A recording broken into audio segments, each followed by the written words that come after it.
সাংবাদিককে দেখে নেওয়ার হুমকি ধর্ষণকারী আজিবুর রহমানের। ত্রিপুরায় প্রায় প্রতিদিন কোনো না কোনো জায়গায় নাবালিকা মেয়েকে অপহরণ করে লাগাতার ধর্ষণ সহ মহিলাদের ওপর নির্যাতনের ঘটনা প্রতিদিন ঘটেই চলেছে। এই ঘটনা বন্ধ করতে ত্রিপুরা সরকার ও মহিলা কমিশন প্রতিনিয়ত চেষ্টা করে যাচ্ছে। এবার আগরতলা বেলাবোর মুসলিমপাড়া এলাকার ১৯ বছরের আজিবুর রহমান নামে এক যুবক ১৪ বছরের এক নাবালিকা মেয়েকে অপহরণ করে নিয়ে গিয়ে দিনের পর দিন ধর্ষণ করে বলে অভিযোগ উঠেছে।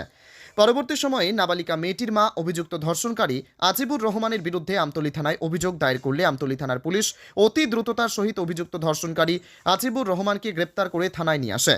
মঙ্গলবার অভিযুক্ত ধর্ষণকারী আজিবুর রহমানের বিরুদ্ধে আমতলী থানার পুলিশ ধর্ষণের মামলা লিপিবদ্ধ করে তাকে পুলিশ রিমান্ড চেয়ে আদালতে প্রেরণ করা হয়েছে বলে জানিয়েছেন আমতলী থানার মহিলা পুলিশ ইন্সপেক্টর সুস্মিতা দেবনাথ। তিনি আরও জানিয়েছেন, অপরাধীদের কোনোভাবেই ছাড় দেওয়া হবে না, সে যেই হোক না কেন। बोलेंगे हम लोगों की यहाँ पर एक कंप्लेन आया था विक्टिम की तरफ से। विक्टिम की माँ ने लेके आया था यहाँ पर कंप्लेन, जो उसका लड़की मिसिंग है, उन लोगों को सुबह से नहीं मिल रहा है। तो हम लोग ये कंप्लेन पाने से हम लोग तुरंत इन्वेस्टिगेशन स्टार्ट कर दिया जो भी हो सकता है।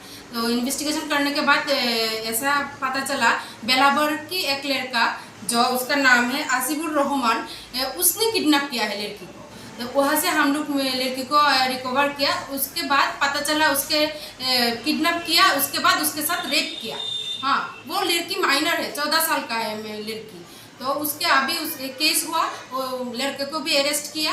अभी जो प्रोसीड्यूर है हम लोग मेंटेन कर रहे हैं। अभी आज कोर्ट में भी भेज देंगे हम लोग।